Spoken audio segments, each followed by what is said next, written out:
Question करेंगे।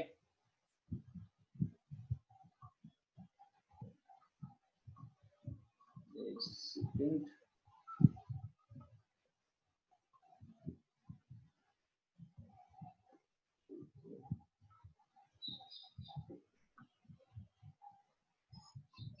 Okay, अब देखिए, अब आरएनए के स्ट्रक्चर के बारे में क्या कहता है।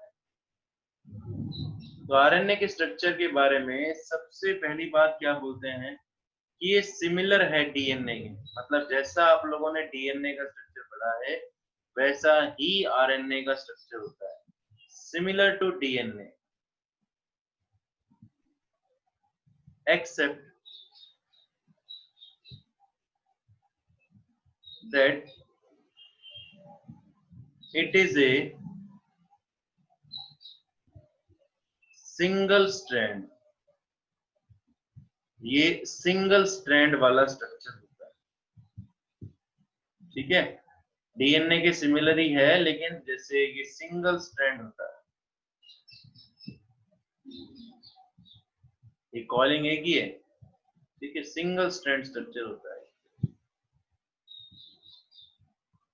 उसी तरह से घूमता रहता है जैसे डीएनए घूमता रहता है, लेकिन सिंगल स्ट्रैंड स्ट्रक्चर है। उसका दूसरा पॉइंट इसके बारे में बोला गया कि कभी कभी कैसा क्या होता है कि ये एक दूसरे के साथ इकट्ठे हो जाते हैं, sometimes they fold back themselves, they fold back on themselves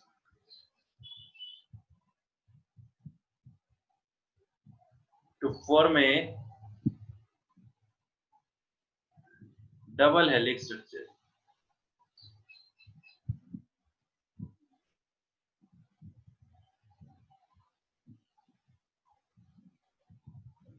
ठीक है, दूसरी बात बताई गई कि आरएनए की टाइप्स कौन कौन सी होती हैं। टाइप्स ऑफ आरएनए, स्ट्रक्चर नहीं पूछेगा आरएनए का कि आपसे आरएनए के स्ट्रक्चर पूछे कहीं पे, कौन कौन सी टाइप होती है। एक होता है एमआरएनए, एक होता है टीआरएनए और एक होता है आरआरएनए। ठीक है, एमआरएनए होता है मैसेंजर आरएनए, मतलब जो आपके मैसेज को ट्रांसफर करता है, जैसे आपकी बॉडी में कहीं पर भी चोट लग जाए तो मैसेज जो ट्रांसफर करता है दैट इज एमआरएनए। दूसरा है ट्रांसफर आरएनए, सॉरी, ये मैसेज एंड मैसेंजर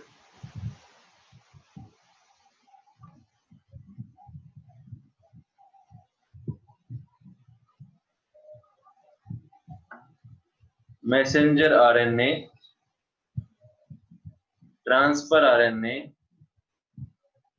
और राइबोसोमल आरएनए। इसलिए नाम है कि एमआरएनए क्या होता है, टीआरएनए क्या होता है।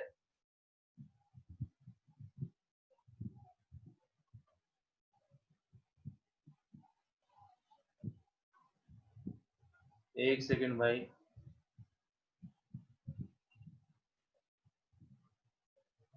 चलिए। तो आरएनए के स्ट्रक्चर का सिर्फ ये जो टाइप्स ऑफ आरएनए है ये आपको नाम पता होना चाहिए। 3 आरएनए है, एमआरएनए, टीआरएनए, आरआरएनए। एमआरएनए मतलब मैसेंजर आरएनए, टीआरएनए मतलब ट्रांसफर आरएनए, आरआरएनए मतलब राइबोसोमल आरएनए।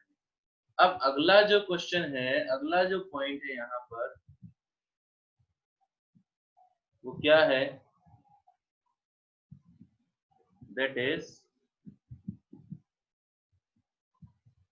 जो मैं बोल रहा था कि भैया डिफरेंस बिटवीन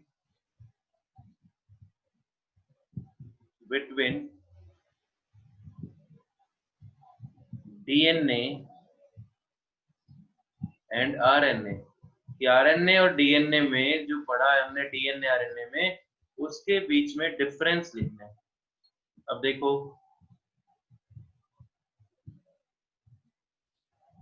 और आरएनए पेपर में भी यही आएगा, right the differences between DNA and RNA.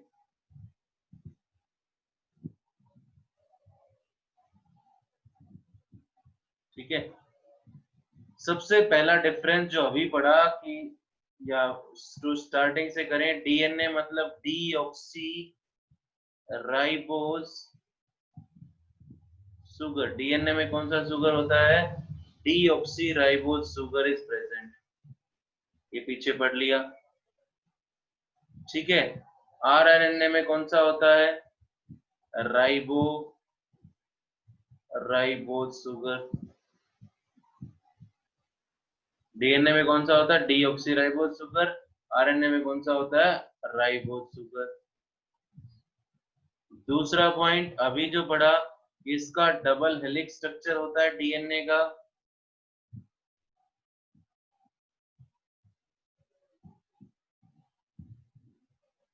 इसका सिंगल हेलिक्स स्ट्रक्चर होता है।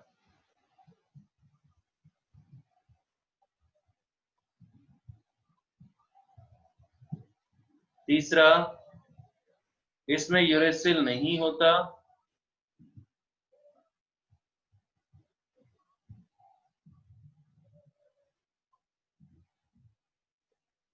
इसमें यूरेसिल होता है।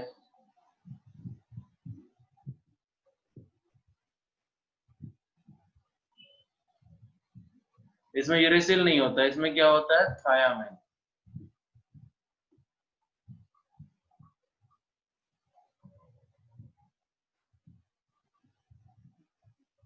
वो थायामिन इसमें नहीं होता।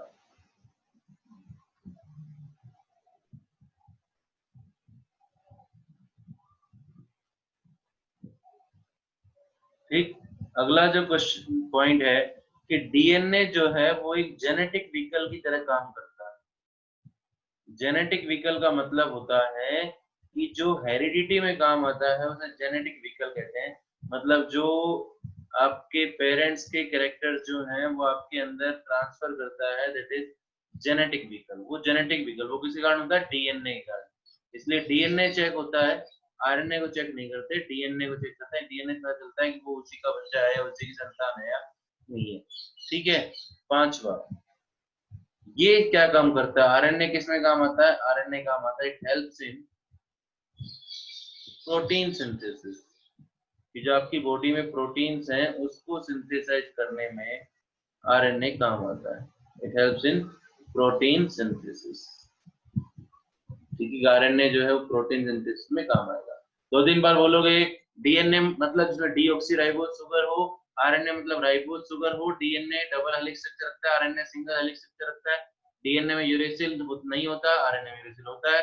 डीएनए में क्या होता है? थायमिन होता है, आरएनए में थायमिन नहीं होता है। डीएनए एक जेनेटिक व्हीकल की तरह काम करता है और आरएनए प्रोटीन सिंथेसिस में काम आता है। ठीक है। उसके बाद आगे चलें।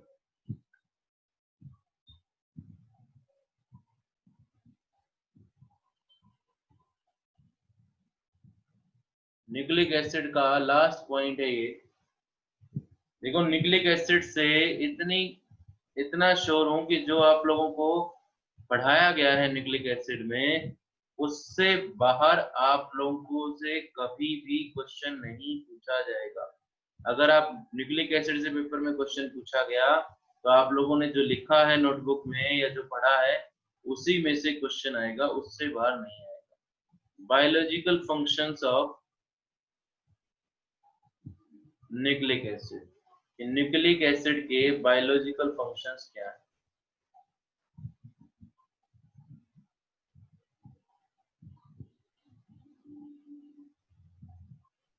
Biological functions of nucleic acid क्या है भाई?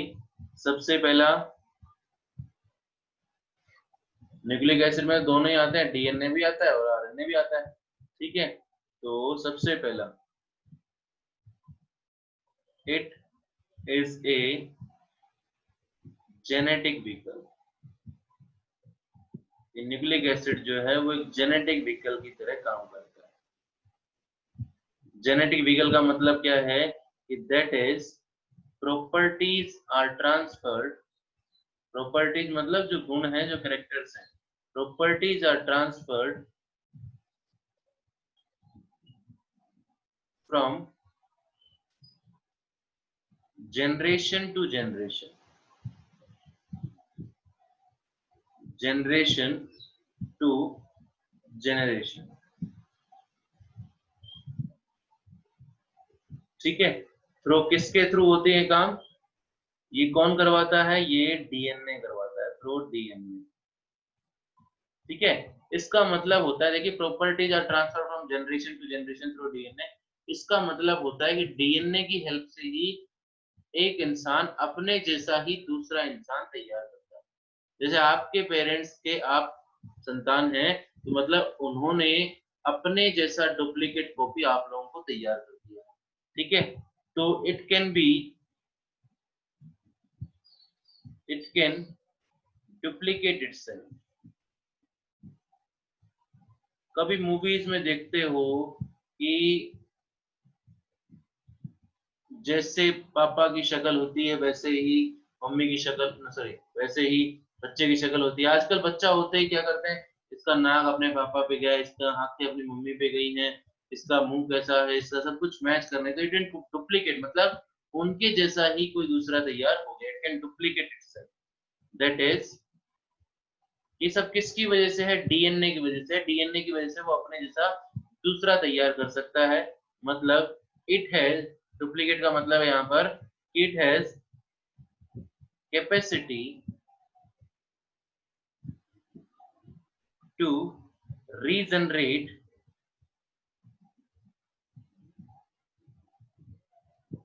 It's complementary chain. ये अपनी कॉम्प्लीमेंट्री चेन को रीजनरेट कर सकता। It has capacity to regenerate its complementary chain। अब सबसे इंपॉर्टेंट फंक्शन क्या है? रेप्लीकेशन। रेप्लीकेशन, ठीक है। रेप्लीकेशन क्या होता है? इसी में है ये इंपॉर्टेंट फंक्शन में, the process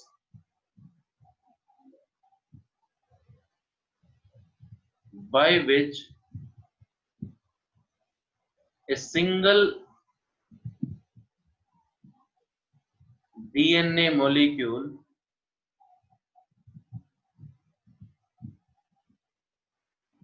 produces two identical copies, मतलब अपने जैसा ही दो दो तैयार करना, जैसे यानी कि भाई दो अपने जैसे दो तैयार कर ले, या फिर किसी के एक साथ जुड़े हुए बच्चे हो जाए। ठीक है, the process by which a single DNA molecule produces two identical copies of itself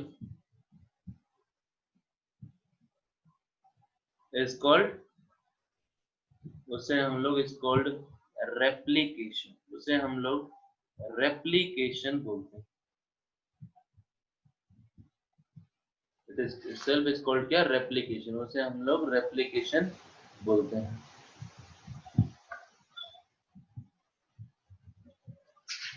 एक क्वेश्चन है लास्ट में कि जो कॉम्प्लीमेंट्री चेन हम लोग कह रहे हैं कि अपने जैसी कॉम्प्लीमेंट्री चेन, उस कॉम्प्लीमेंट्री चेन पे एक क्वेश्चन आता है, if nitrogen base sequence of any chain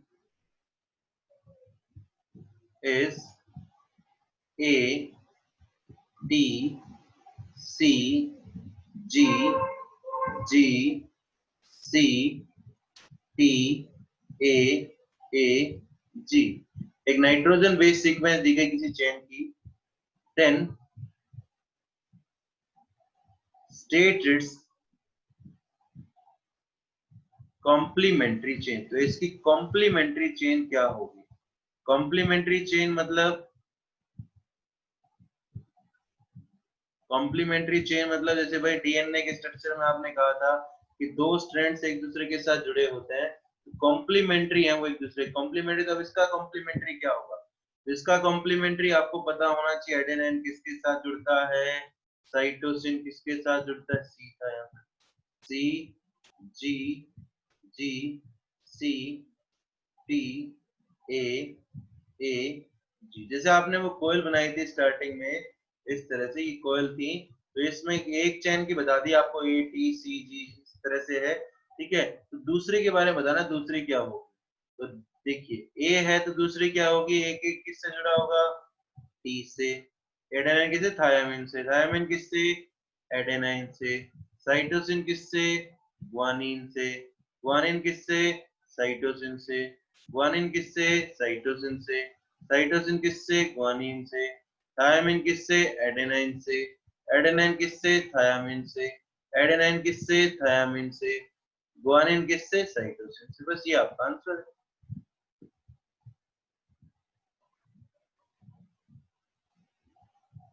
ठीक है ना भाई।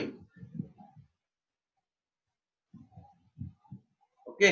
तो जो डीएनए के बारे में एक लास्ट पॉइंट बोलते हैं कि DNA is master molecule. DNA जो है वो एक मास्टर मॉलिक्यूल है ऑफ लाइफ which controls